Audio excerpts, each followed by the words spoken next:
Class 12 unit 2 solution पढ़ रहे हैं। इसमें पहला क्लास हुआ what is solution and what are its type. दूसरा क्लास हुआ सॉल्युबिलिटी एंड इट्स फैक्टर्स। तीसरा क्लास हुआ कंसंट्रेशन यूनिट्स। चौथा क्लास हुआ हेनरी लॉ। और आज पांचवें क्लास में हम आपके सामने हैं। आज का टॉपिक है vapour pressure. Vapour pressure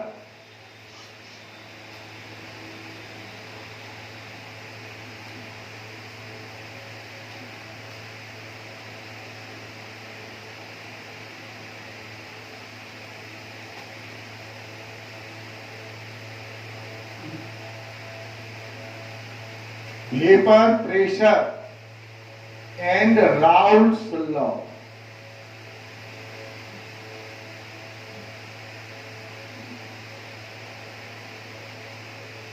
vapour pressure and Raoult's law.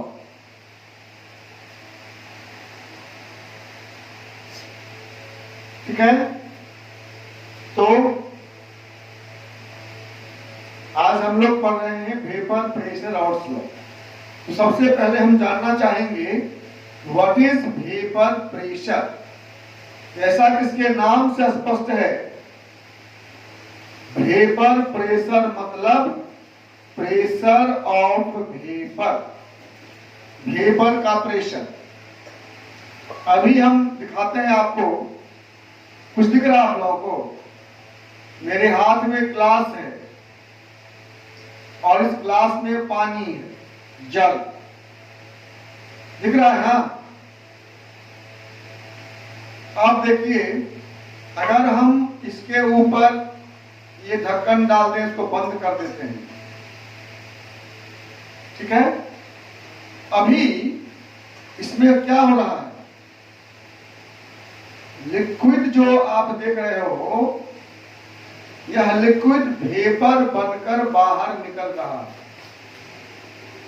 Upper layer से लास्ट लेयर से लिक्विड वेपर बनकर बाहर निकल रहा है। अगर ये क्लोज वेसल, ओपन वेसल है, तो वेपर बनेगा, वो सब बाहर चला जाएगा। जाते जाते एक समय ऐसा आएगा कि पूरा वेपर खत्म हो जाएगा। इवेपोरेशन कहते हैं आप, ठीक है। लेकिन अगर यह क्लोज्ड कंटेनर हो, अगर यह बंद बर्तन हो, तब क्या हो, तब जो लिक्विड है बर्तन में वो वेपर बनेगा, वेपर बन के ऊपर जाएगा, और जो वेपर ऊपर चला गया, जो लिक्विड का मॉलिक्यूल वेपर बनकर ऊपर चला गया, वो फिर वहां से उसमें से कुछ पोर्शन वापस आएगा, ठीक है। दो क्रियाएं होंगी, ध्यान दीजिए। क्लोज वेसल में दो प्रोसेस होंगे। क्या सब, liquid will go into vapour and vapour will come back to liquid, ठीक है। तो लिक्विड से जो वेपर बनेगा उसे हम कहेंगे इवेपोरेशन, और जो वेपर वापस लिक्विड बनेगा इसे हम कहेंगे कंडेंसेशन। यहां पर दो प्रोसेस होंगे, दो प्रोसेस होंगे। क्या सर, ध्यान से देखिए। इस बर्तन में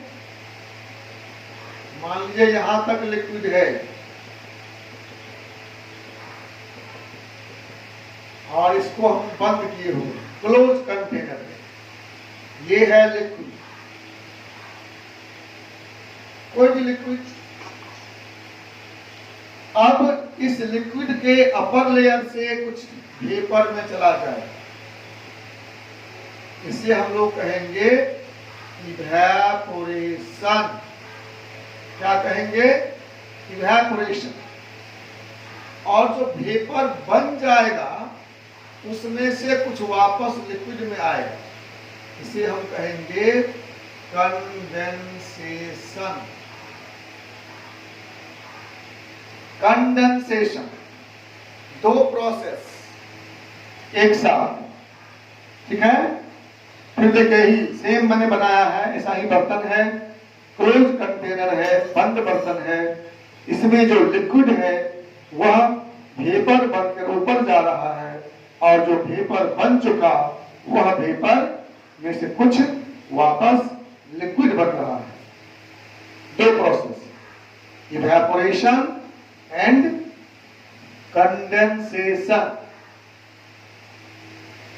ठीक, तो अब गौर करने की बात है, स्टार्ट में तो हम केवल लिक्विड लिए हैं, हमारे पास केवल लिक्विड है, तो रेट ऑफ इवेपोरेशन ज्यादा होगा और वेपर कम बना रहेगा, रेट ऑफ कंडेंसेशन कम हो। ध्यान दीजिए, initially amount of liquid is high, so rate of evaporation will be high, and amount of vapor will be low, so rate of condensation will be lower initially, शुरू। but as time passes, जैसे समय बीतता है वैसे वैसे liquid का amount घटेगा, rate of evaporation घटेगा, और वेपर का अमाउंट बढ़ेगा, रेट ऑफ कंडेंसेशन बढ़ेगा। ध्यान दीजिए, रेट ऑफ इवेपोरेशन घटेगा, रेट ऑफ कंडेंसेशन बढ़ेगा, and the time will come when both will become equal. क्या हो जाएगा? रेट ऑफ इवेपोरेशन और रेट ऑफ कंडेंसेशन इक्वल हो जाएगा। इसे हम लोग कहेंगे state of liquid vapour equilibrium. क्या कहेंगे? State of liquid vapour equilibrium. कोई दिक्कत? तो ध्यान दीजिए आप क्या हुआ। Initially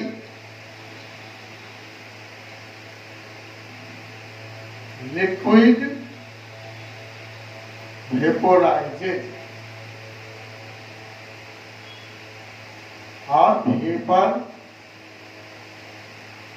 condensed.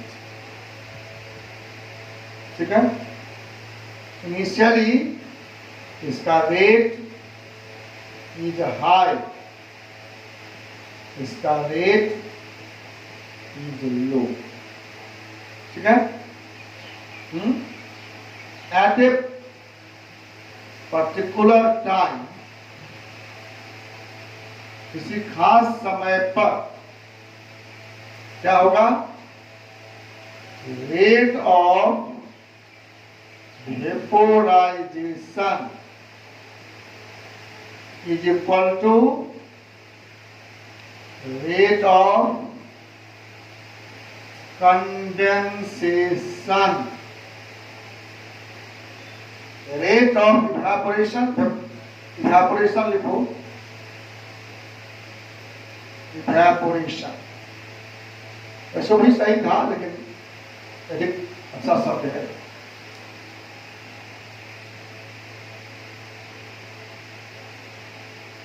Rate of evaporation equal to rate of condensation. इसको हम लोग ग्राफ से ऐसे दिखा सकते हैं।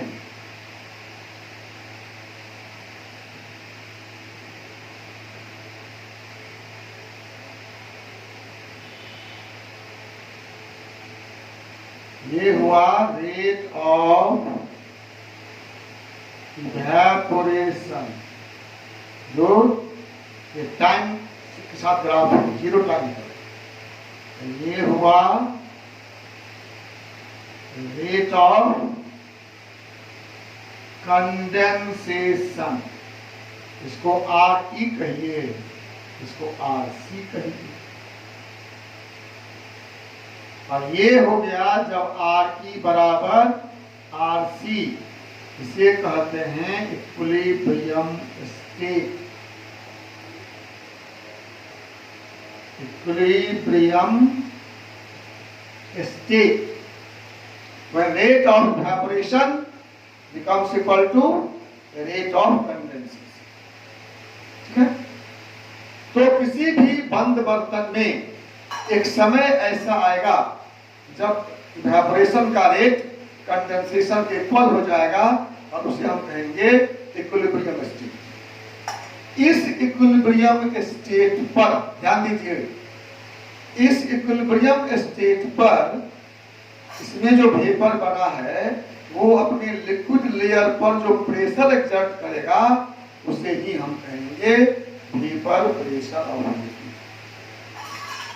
इतना देख समय से हम आपको कंसेप्ट दे रहे थे, आप ये टर्म देखेंगे तो आप क्या समझेंगे। डेफिनेशन यही है, pressure exerted by a vapor on its own liquid layer at equilibrium at constant temperature is called vapor pressure।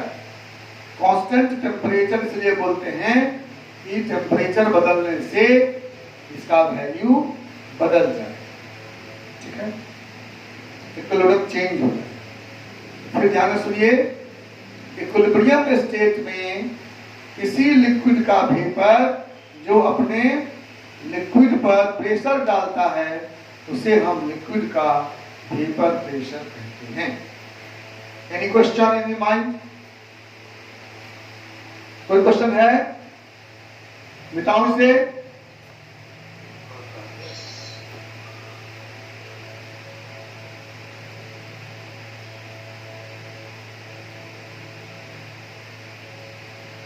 अब हम इसका डेफिनेशन लिखते हैं, आप भी लिखिए। The pressure exerted by vapors on its liquid layer at equilibrium state is called vapor pressure।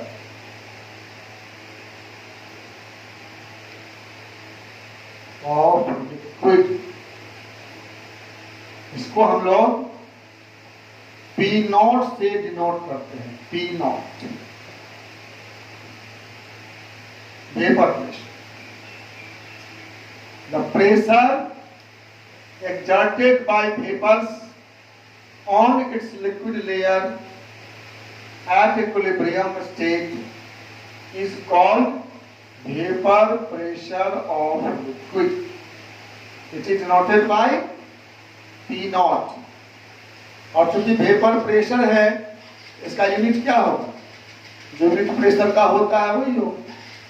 Unit of vapour pressure is the unit of pressure.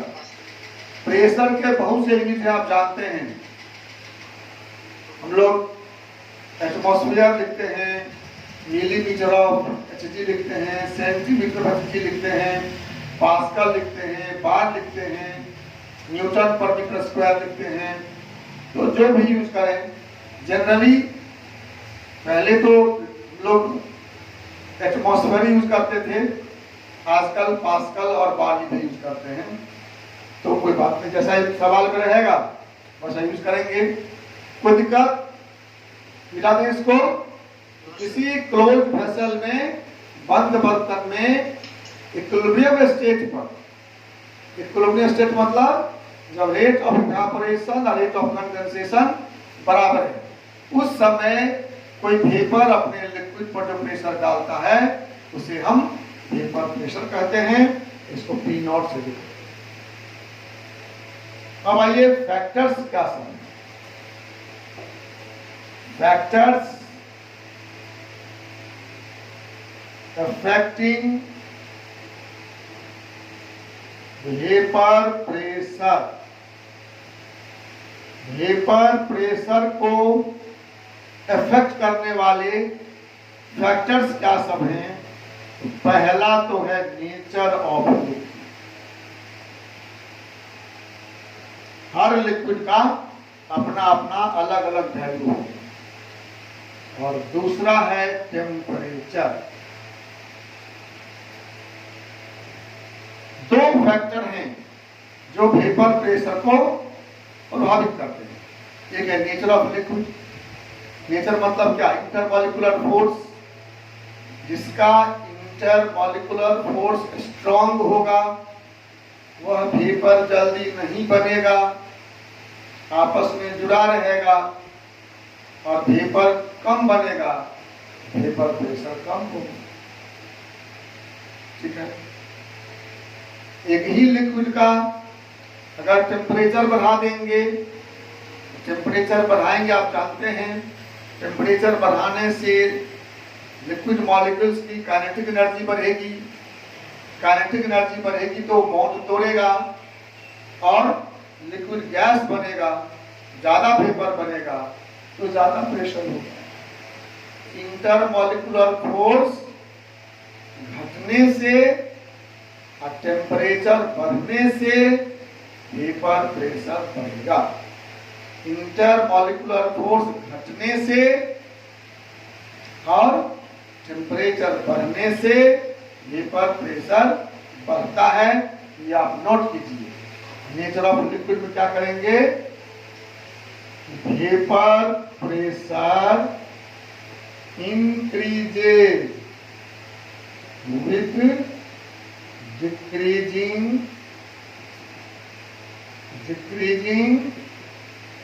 intermolecular force। ठीक है, इंटरमॉलिक्यूलर फोर्स घटने से वेपर प्रेशर बढ़ेगा। अगर मान लीजिए water दिया हुआ है और केरोसिन ऑयल दिया हुआ है, स्पिरिट दिया हुआ है, आप बताइए कौन पहले उड़ता है, वाटर केरोसिन ऑयल? अगर आप ये काम कर सकते हो अपने घर में, दो छोटे छोटे कप में इक्वल अमाउंट में एक केरोसिन तेल या पेट्रोल या जो मिल जाए रख दो और एक पानी रख दो बराबर मात्रा में समान वाले कप में और छोड़ दो। एक दिन के बाद देखो इसका अमाउंट ज्यादा घटा है। कॉमन सेंस की बात है कि इसका वेपर अधिक बना होगा, उसका अमाउंट अधिक घटा होगा। ठीक है, तो आप गौर करेंगे कि राशन तेल जल्दी उड़ जाता है, पेट्रोल जल्दी उड़ जाता है, स्पिरिट जल्दी उड़ जाता है और पानी समय लगता है। क्यों? आपको मालूम है जल में इंटरमॉलिक्यूलर हाइड्रोजन बॉन्ड है, इसलिए जल्दी नहीं उड़ता है। केरोसिन ऑयल तो हाइड्रोकार्बन है, पेट्रोल हाइड्रोकार्बन है, वहां वैन डर वाल्स फोर्स है, इसलिए वो जल्दी इवेपोरेट कर जाते हैं।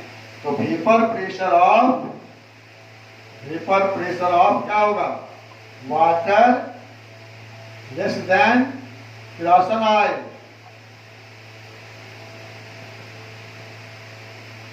वाटर का वेपर प्रेशर कम होगा, केरोसिन ऑयल का ज्यादा होगा। ठीक है, दूसरा फैक्टर है टेम्परेचर। टेम्परेचर में मैंने क्या कहा, vapour pressure increases with increasing temperature. Temperature बढ़ने से वेपर प्रेशर बढ़ जाएगा, यानी T। इसलिए आप गौर करेंगे गर्मी के मौसम में तालाब सूख जाते हैं। क्यों? गर्मी में तालाब क्यों सूख जाते हैं? टेम्परेचर हाई होता है, वाटर के मॉलिक्यूल्स के बीच जो इंटरमॉलिक्यूलर फोर्स है हाइड्रोजन बॉन्ड वह ब्रेक हो जाता है और ब्रेक होने के कारण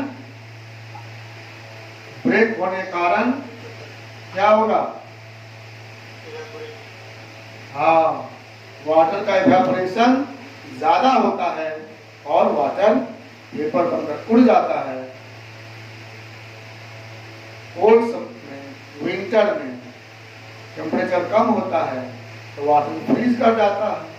अगर 0 डिग्री से नीचे टेम्परेचर हो गया, आप जाएंगे कश्मीर में तो वहां देखेंगे जनवरी फरवरी के महीने में सारा नदी सब बर्फ बन जाता है।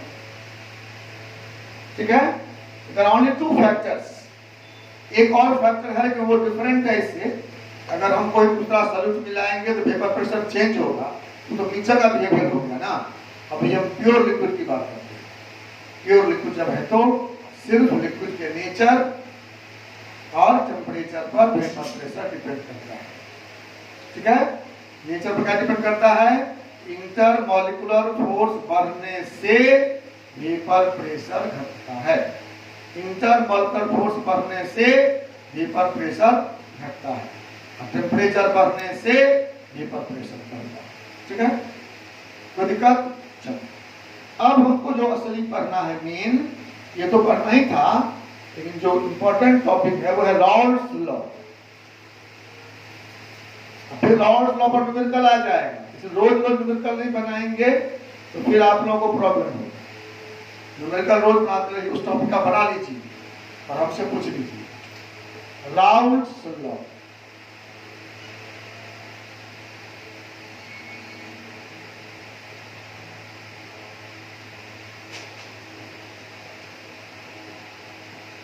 और एक जानकारी आपको और दे दूं, इसी लेसन में हम 2 राउल्ट्स लॉ पढ़ेंगे, इसलिए राउल्ट्स लॉ पर ध्यान रखिएगा। ये है राउल्ट्स लॉ वेपर प्रेशर, एक राउल्ट्स लॉ बाद में आएगा, Raoult's law vapour pressure lowering.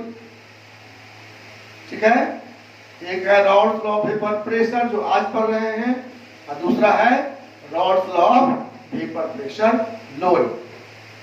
तो राउल्ट्स लॉ वेपर प्रेशर क्या है? जैसे इस बर्तन में हम एक लिक्विड लिए, मान लो अभी जल लिए, इस जल का वेपर प्रेशर है जो भी हो, इसमें मान लो हम किरासन तेल मिला दें या अल्कोहल मिला दें या मिल्क मिला दें, तो उसके भी वेपर प्रेशर होंगे।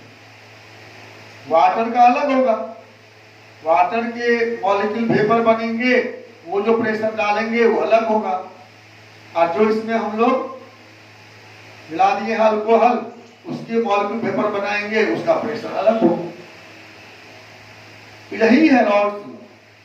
राउल्ट्स लॉ कहता है कि किसी भी लिक्विड मिक्सचर के ऊपर किसी लिक्विड का वेपर प्रेशर सॉल्यूशन में उस मोल फ्रैक्शन के प्रोपोर्शनल है।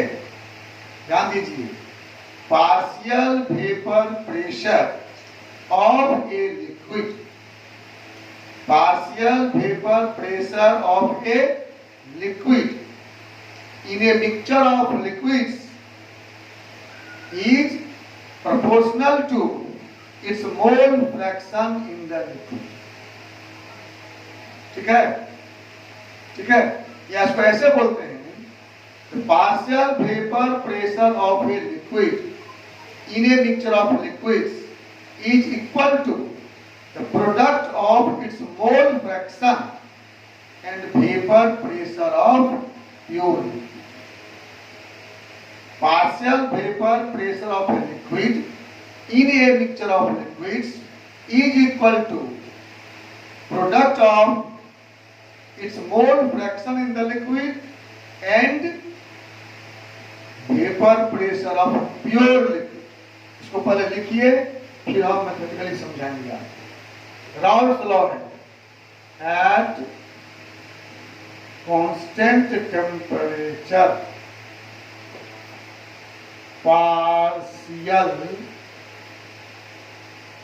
vapor pressure of a liquid in a mixture of liquids is equal to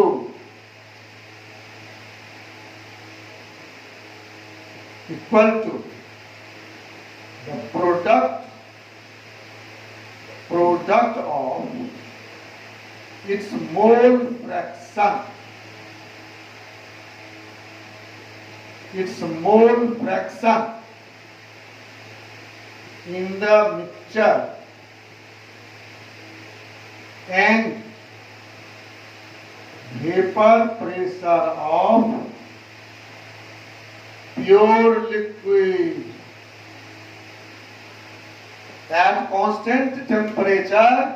Partial vapor pressure of a liquid in a mixture of liquids is equal to the product of its mole fraction in the mixture and vapor pressure of pure liquid. ठीक है, इसी mixture में, liquid के mixture में किसी एक liquid का vapour pressure उसके मोल फ्रैक्शन और प्योर लिक्विड के वेपर प्रेशर के इक्वल होगा। हम इसको भी दिखाते हैं मैथमेटिकली।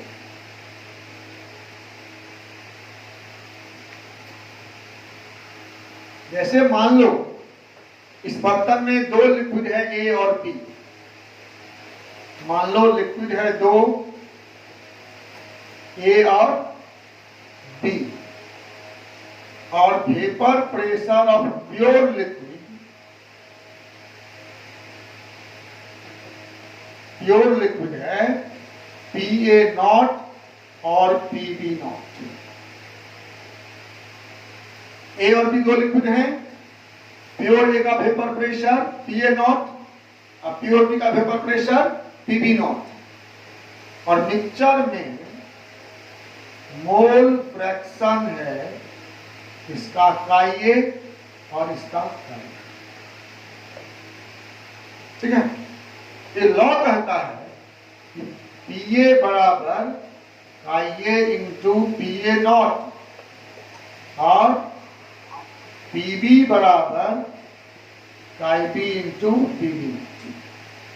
जहां PA है partial vapour pressure, partial vapour pressure A का PA बराबर काई ए इंटू PA0 और बी का काई बी इंटू PB0। समझ गए? ए और बी दो लिक्विड हैं। ए का प्योर ए का vapour pressure PA0, pure B का वेपर प्रेशर PB0, ए का मोल फ्रैक्शन काई ए, बी का मोल फ्रैक्शन काई बी। तो इस मिक्सचर में ए का पार्शियल वेपर प्रेशर PA बराबर काई ए इंटू PA0 और बी का पार्शियल प्रेशर P बराबर काई बी इंटू PB। यह एक पार्ट है लॉ से। और सेकेंड पार्ट है कि total vapour pressure of the mixture is equal to sum of partial pressures of all the liquids. तो इस मिक्सचर के ऊपर जो प्रेशर होगा टोटल प्रेशर, वो सभी लिक्विड के पार्शियल वेपर प्रेशर का सम के बराबर होगा। मतलब total vapour pressure of mixture equal to PA plus PB। मतलब chi A into PA0 plus chi B into PB। अगर तीन लिक्विड होंगे तो तीनों आ जुड़े, चार होंगे तो चारों जुड़े, अगर दो ही है तो दो ही जुड़ा। अगर दो ही लिक्विड है, एक बात और आप जानते हैं, काई ए प्लस काई बी 1 होता है, तो क्या हो जाए PT बराबर काई A into PA0 plus 1 minus काई ए इंटू PB0। क्यों? क्योंकि काई ए प्लस काई बी बराबर 1। ध्यान रखिए इस बात। ये सब फॉर्मूला है जिस पर आप सवाल बना सकते हैं। ठीक है, एक स्टेटमेंट लिखे थे, partial vapour pressure of liquid is equal to product of its mole fraction and partial pressure of pure liquid। Second है कि total vapor pressure of liquid mixture is equal to sum of partial pressures of all the liquids present in the mixture. इसका ये formula है, इस पर आप सवाल बनाएंगे। आपको पीए या पीए नॉट पीडी नॉट दिया रहेगा, पीए पीबी निकालना है। काई ए काई बी मोल फ्रैक्शन हम लोग पढ़ चुके हैं, फिर भी हम आपके लिए लिखते हैं फिर से। काई ए बराबर Na by Na plus Nb, chi B equal to Nb by Na plus Nb। यहाँ काई ए क्या है, काई ए क्या है बोलिए, मोल फ्रैक्शन ऑफ ए। काई बी क्या है, मोल फ्रैक्शन ऑफ बी। और Na क्या है, Na है मोल्स ऑफ ए। Nb क्या है, मोल्स ऑफ बी। Na कितना होगा, WA बाई MA। और Nb कितना होगा, WB बाई MB। यहाँ W क्या है, W है मास, W है mass of A, WB mass of B। Capital M क्या है, molar mass. Molar mass, Ma मतलब molar mass of A, MB मतलब मोलर मास ऑफ B। वैसे हम पहले पढ़ा चुके हैं, आप पढ़ लिए हैं, फिर भी हम चाहते हैं कोई डाउट आपके, क्योंकि अभी हमारे कांटेक्ट में आप नहीं हैं, तो मैं इतना लिखना चाहता हूं कि आपको कोई डाउट नहीं रहे, ताकि सवाल आपका बन सके। ठीक है, तो मास भी दिया रहेगा दो लिक्विड का, तो मास से आप मोल निकालेंगे और मोल से मोल फ्रैक्शन, मोल फ्रैक्शन से पार्शियल फ्रैक्शन। ठीक है, अब बच गया इसमें सिर्फ वो कि राउल्ट लॉ का सेकंड पार्ट आप लिख दें और इसके बाद ये टॉपिक खत्म। सेकंड पार्ट है total vapour pressure of mixture of liquids is equal to sum of partial vapor pressure of all the liquids present in the mixture।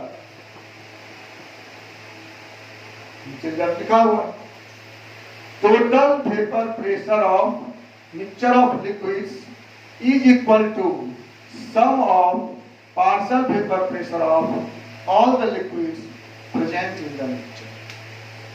ठीक है, किसी भी मिक्सचर में जितने लिक्विड हैं सभी लिक्विड के vapour pressure, partial vapour pressure का सम, जो उस लिक्विड का टोटल वेपर प्रेशर होगा।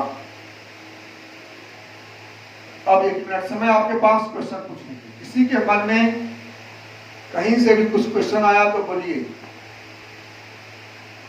क्लास इंटरेक्टिव बनाइए, मैं रोज कहता हूं, पढ़िए, जहां भी नहीं समझते हैं वहां क्वेश्चन पूछिए। वैसे तो मैं वीडियो बनाकर भेज दूंगा, लेकिन इंस्टेंट जो मन में क्वेश्चन आता है उसका सॉल्यूशन कांटेक्ट क्लास में। Any question? अगर टाइम है तो सवाल बनाएं आप। आपके एनसीईआरटी बुक का सवाल नंबर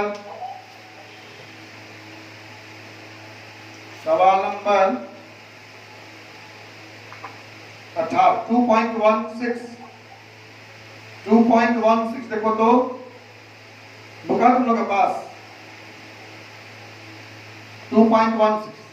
मैं देखता हूं अगर टाइम परमिट किया तो बन जाएगा, नहीं तो आप लोग घर बनाइएगा।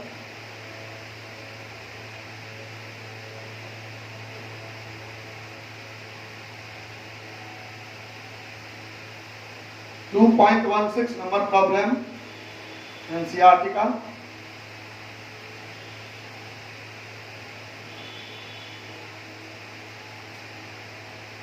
क्या दिया हुआ? Heptane and octane. हेप्टेन क्या हुआ? C7H16 और ऑक्टेन क्या हुआ? C8H18। टेम्परेचर से मतलब नहीं है आप लोगों को, पर दिया हुआ है वेपर प्रेशर। हेप्टेन दिया हुआ है 105.2 kPa किलो पास्कल। P0 दिया है ऑक्टेन का 46.8 kPa। ठीक है। What will be the vapour of mixture? Pg निकालना है आपको। Pg equal to what? WH दिया है 26 ग्राम और WO दिया है 35 ग्राम। ठीक है। ये सवाल है, डाटा आपको ये दिया हुआ है। देखिए आपको क्या सब दे दिया, WA दे दिया, WB दे दिया, P0A दे दिया, P0B दे दिया और Pg निकालना है। तो सबसे पहले क्या करना होगा? Na निकालिए। तो मोलर मास ऑफ हेप्टेन क्या होगा? 12 × 7 + 1 × 16 बराबर 100। हाँ 100। और m ऑक्टेन कितना हुआ? 12 × 8 + 18 140। ठीक है, ग्राम पर मोल। तो हमको मास दिया हुआ है, मोलर मास निकल गया, तो क्या करेंगे? सबसे पहले मोल फ्रैक्शन निकालेंगे। Mole fraction of heptane, sorry, mole of heptane बराबर mass of heptane by molar mass of heptane. Mass कितना है? 26/100 दैट इज 0.26। और मोल ऑफ ऑक्टेन कितना होगा? Mass of octane bye molar mass of octane. ठीक है ना। वहां जो AB लिए थे तो AB लिखते थे, यहाँ हेप्टेन ऑक्टेन लिए हैं H और O लिख दिए हैं। आप चाहे AB लिख सकते हैं, आप चाहे तो 12 लिख सकते हैं, कोई हर्ज नहीं है। ये है 35/114। ठीक है। कितना वैल्यू आएगा इसका? भागा दो 114 3 342 08 0.30 लगभग। ये अब हम क्या करेंगे? मोल से क्या निकालेंगे? Mole fraction. Mole fraction of heptane हो गया मोल of heptane by mole of heptane plus mole of octane. होगा ना। अब इसका मान दो। मोल ऑफ हेप्टेन कितना है? 0.26। फिर 0.26 प्लस 0.30 कितना हो गया? 0.26 बाय 0.56 26/56। या कहिए आप 13/28। उसको भाग देकर भी निकाल सकते हैं आप, मैं भी निकाल सकते हैं, आपकी मर्जी। तो हमने हेप्टेन का निकाल लिया, ऐसे ही हम ऑक्टेन का भी निकाल सकते हैं, लेकिन हम जानते हैं कि हमारा काम एक से भी हो जाएगा, तो हम नहीं निकालेंगे। रॉल्फ लॉ कहता है फ्रॉम, ये लिखना पड़ेगा लाइन। अगर अब सब्जेक्टिव क्वेश्चन है तो फार्मूला लिखना जरूरी है, उसमें मार्क्स है। डाटा लिखेंगे, फार्मूला लिखेंगे, वैल्यू देंगे, कैलकुलेशन करेंगे, सब में अलग अलग मार्क्स है। तो फ्रॉम रॉल्फ लॉ Pg बराबर का H into P H naught plus 1 minus का H into P O naught. याद करिए अभी लिखे थे हम लोग पीटी बराबर का A into P A naught 1 minus का A into P B naught. या आप चाहे तो का ओ निकालेंगे 1 माइनस का एच, एक ही बात होगी। अब ये मान दो गुना भाग करो हमने करेंगे। का एच कितना हुआ? का एच है 13/28 into P not H 105.2 kPa plus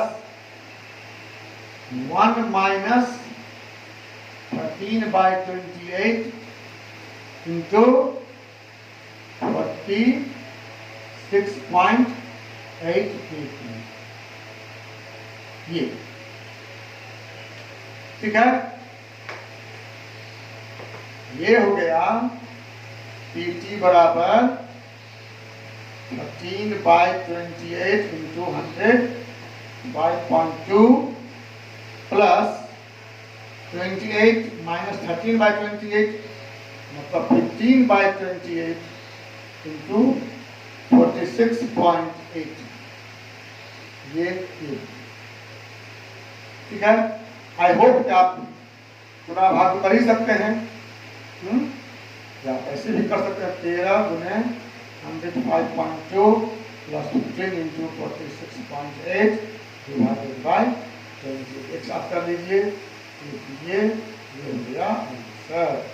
आप गुना भाग कर लेंगे, ठीक है। इसी तरह से सवाल बनेगा। इसमें हो सकता है कि जैसे हमको WA दे दिया, WB दे दिया, इसके बदला में मोल फ्रैक्शन दे दे तो हमारा काम यहाँ से शुरू होगा, एक स्टेप बच जाएगा। या दोनों एक का PA not they they, PT they they, PB not निकालने के लिए कह दे, जो भी हो। ये 4 फैक्टर हैं और जो 3 हो गए PT, का एच, PH और P नॉट। इस 3 में से कोई 2 दिया रहेगा तो कोई भी तीसरा हम निकाल सकते हैं। इस तरह से हम पढ़ लिए वेपर प्रेशर का फैक्टर्स और राउल्ट्स लॉ।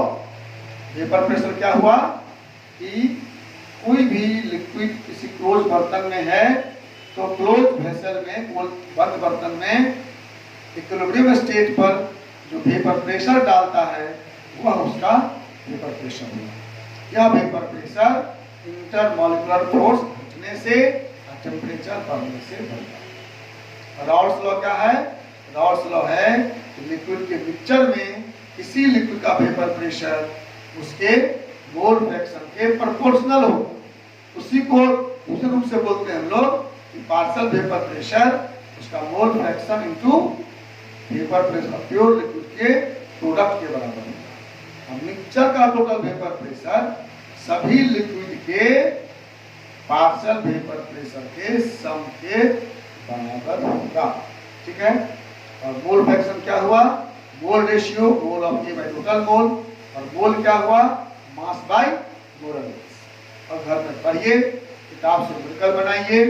एनसीईआरटी में न्यूमेरिकल है, कुछ कम है। आप एमटीजी न्यूमेरिकल्स इन केमिस्ट्री ले लीजिए, उसमें काफी न्यूमेरिकल्स हैं, अब विभिन्न तरह के न्यूमेरिकल्स हैं, बहुत टाइप है। दूसरा जो किताब है न्यूमेरिकल का, बहुत से मार्केट में, आप खुद ही देख लेंगे। एक ही टाइप का सवाल 20 है, एक ही टाइप का, तो ज्ञान नहीं बढ़ता। एमटीजी न्यूमेरिकल केमिस्ट्री में विशेषता क्या है कि अगर 35 सवाल है तो 35 टाइप का है। उतना प्रॉब्लम, उतना टाइप का प्रॉब्लम आप सीख जाते हैं तो आगे किसी भी तरह के एग्जाम में आपको कोई दिक्कत नहीं होगी। बनाने में डिफिकल्टी होगी, टाइम लगेगा, टीचर्स कंसल्ट करना पड़ेगा, और बुक है उसमें आसानी से 50 सवाल बन जाए। लेकिन एग्जाम के लिए, कंसेप्ट के लिए न्यूमेरिकल बनाने से ही कंसेप्ट डेवलप होता है। इसलिए एनसीईआरटी को बनाओ और उसके बाद objective numerical, sorry MTG numerical chemistry बनाओ। प्रॉब्लम हो, I am ready to help you, ठीक है। और हमारे इस चैनल को आप लाइक करें, कमेंट लिखें, अच्छा लगता है वो भी लिखें, कुछ कमी लगता है तो भी लिखें, ताकि सुधार करेंगे। और सबसे इम्पोर्टेंट बात है कि सब्सक्राइब करें। सब्सक्राइबर्स की संख्या बढ़ेगी तो हम इसको YouTube ऑनलाइन भी कर सकेंगे, अभी नहीं कर पाएंगे। सब्सक्राइब करें और दोस्तों को शेयर करें, अपने दोस्तों को जिसका मोबाइल नंबर व्हाट्सएप नंबर हो उसको आप भेजिए, ग्रुप पर भेजिए, उनसे आग्रह करिए कि वो लाइक करें, सब्सक्राइब करें, पढ़ें। जितने अधिक बच्चे पढ़ लेंगे उतना उनको खुशी होगी। और हम आज से कल तक 11th का क्लास भी शुरू कर रहे हैं। किसी को 11th का बच्चा अगर आप कांटेक्ट में है तो आप उससे भी कहिए हमसे जुड़े, उसको मेरा नंबर दीजिए, तो हमारे से संपर्क करें, उसका व्हाट्सएप में बना देंगे और 11th का क्लास भी शुरू हो जाएगा आज से कल। Thank you.